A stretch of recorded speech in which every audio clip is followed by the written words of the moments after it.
Hello, we're going to discuss today antipsychotic medication for pharmacology students and mental health students. So we make a review on the different book, the NCLEX sounder. On the page 1001 appear a summary about the some antipsychotic medication on schizophrenia, positive signs, negative signs, and the side effect and the hallucinations. Also, we use this book and the psychiatry mental health nursing that we recommend. You have this book that we will discuss in the class, ATI book. And you are the placebo because the doctor dispense use some kind of research when the patients use placebo for those kind of medication, and he tried to point out how important it is to combine the psychotherapy, the family psychotherapy, and other non-medications for depression or for anxiety, not for schizophrenia. Schizophrenia, many of the time, the patient needs medications because the patient have an imbalance of dopamine, serotonin, and acetylcholine chemicals imbalance. So we're going to start with these questions. So which of the following are symptoms and signs of dystonia? This is a typical question that appears on the exam, on a set of that apply. We should see what are the keywords. Remember the process of critical thinking. For the process of critical thinking, we need to see what are the keywords. Appear on red. Symptoms, what does the patient feel? Signs, what do you see, the objective data? Dystonia, that is one of the most important side effects affecting 10% of the patient of antipsychotic medication, mainly first generation antipsychotic medications. So the options first say muscle spasm in neck, face, and tongue. Is correct or no? Yes. The second one, facial grimace. Is this facial movement as the patient have a pain? And the problem is the antipsychotic medication produce a lot of contraction, involuntary contraction, due to the imbalance of dopamine and acetylcholine chemicals. So involuntary eyes movements, upward position of the eyes, los ojos suben hacia arriba, involuntary movement of the eye, and twisting of the torso or the back of the thorax. We're going to explain in Spanish. ¿Cuál de los siguientes síntomas y signos son de la distonia? Distonia es, o distonía en español, es un efecto adverso frecuente de los medicamentos antipsicóticos, medicamentos usados mainly, sobre todo para esquizofrenia. La primera acción, espasmo, muscle spasms, contractions, infrequent that appear on the exam. You to be familiar with this adjective, because can appear different kind of adjective and the place. Remember, neck, face, and tongue, and eyes are the most frequent. Also the back, the most frequent place when appear the involuntary contraction due to the antipsychotic medication. Involuntary eyes movements, putting the eyes upward, with the neck contractions, involuntary, the tongue, and this kind of involuntary movement produce that the patient have outward deviation of the eyes. Twisting of the torso, that is this. And the problem is again with the imbalance of dopamine and acetylcholine.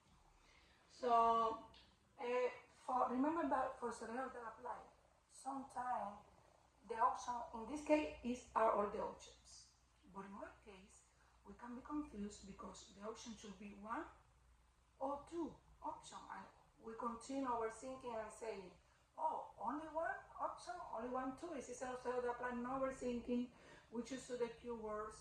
We should be familiar with the kind of English a different way that they can ask you the same or use the same adjective. For example, muscle spasms, contractions, involuntary eye movements or involuntary contractions, twisting, that is deviation of the torso of the back.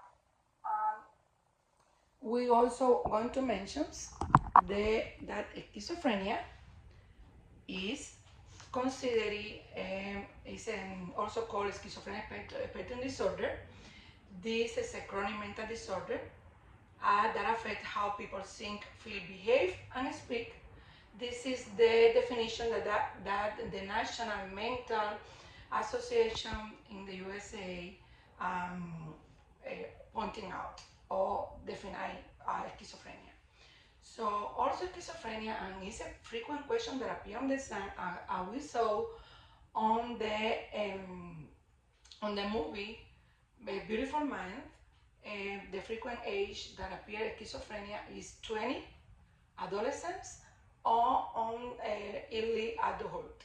So antipsychotic medication should be classified in the first generation, second generation. First generation, haloperidol, flufenazine, and chlorpromazine. Second generation, the most important medication for the exam are risperidone, quetiapine, and clozapine.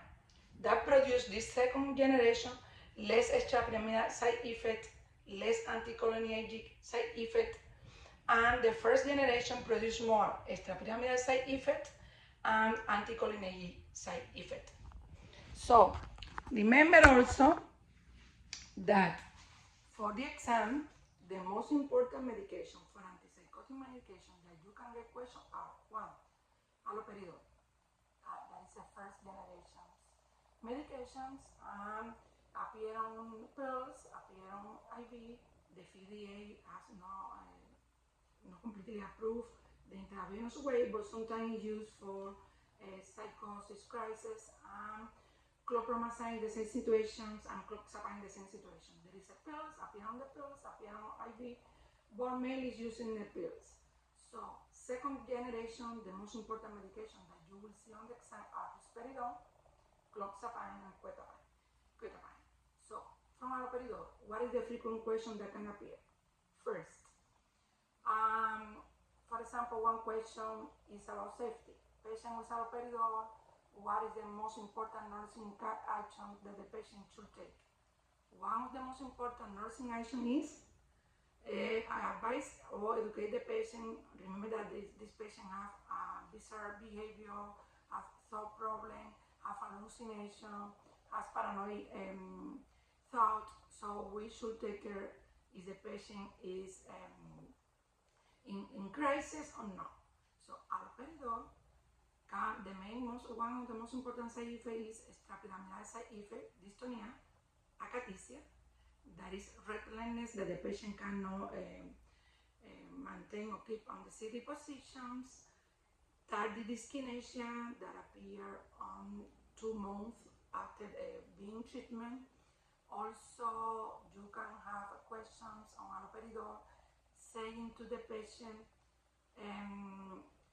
take care with the movement because can produce orthostatic hypotension.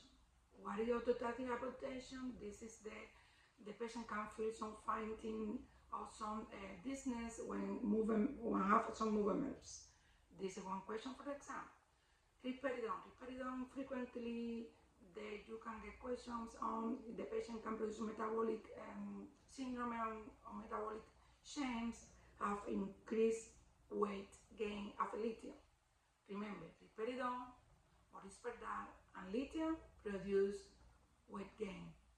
Clozapine, the typical question that you can get is a patient who have maybe muscle ache, have fever, have tonsillitis, and what kind of medication can produce this clozapine because decrease the WBC.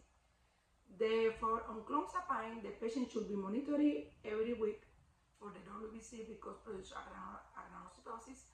And also remember that risperidone is a second clozapine second generation that affect more the serotonin receptors more than the dopamine and acetylcholine also produce non-epinephrine receptor blockage. So we have some questions, and here you see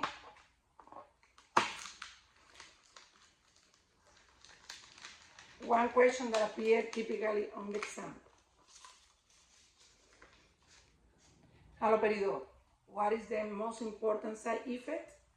Orthostatic hypertension, dystonia, akathisia, anticholinergic side effect, also neuroleptic malignancy syndrome that is given or appear as increase of temperature, body temperatures, and also produce some dysrhythmia and can produce mood disorders. So the patient, in case of neuroleptic malignancy syndrome, we should advise putting all the medication and advise to the health provider.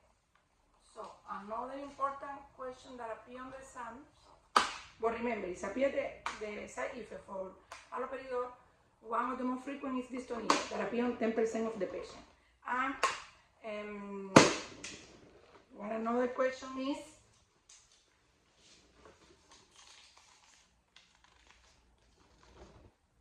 let me see this one.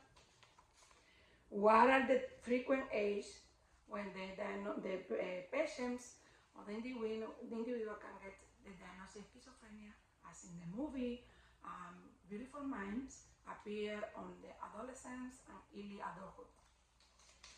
Another question is, let me see, another typical question that appears on the exam is,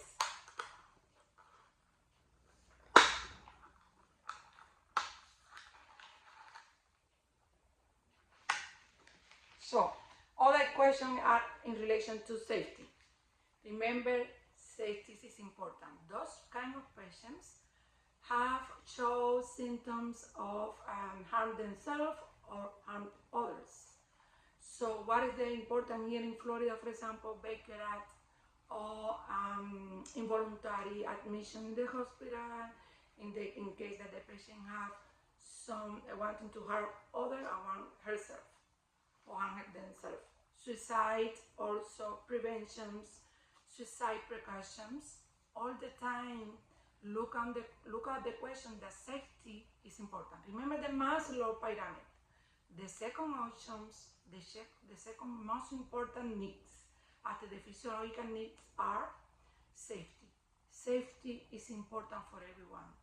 In any question, it's important for nurse, for doctors to prevent and to help the patient, to make the patient feel safe, to prevent suicide, for example, suicide precaution, involuntary admissions, make the patient be on the medication, because this can decrease the positive and negative signs of the symptoms. They can decrease the paranoid idea.